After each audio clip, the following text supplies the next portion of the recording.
One of our many specialities here in South Africa, the spirit quartz from Buchenhouthoek. In this case, well, let's first of all start with what is typical to this deposit, which would be the central quartz crystal surrounded by smaller ones. This isn't recent material, this is some of the older material, but what's interesting here, it's sitting on a flat matrix. Whereas typically you'd have the crystal jutting out of the matrix, this one's sitting flat on the matrix. Other telltale signs are quite typical to this deposit, where you have a concentration of color mainly around the edges of the outside edges of the crystal.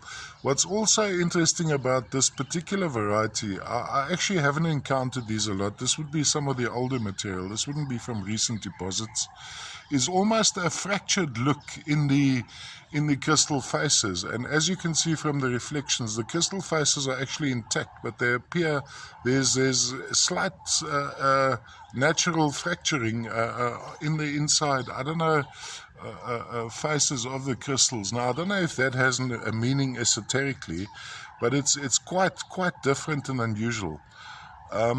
Let's just have a look from the top down. Of course, the typical starburst we find from the spirit quartzes, quite typical here. And generally a very appealing, nice dark amethyst.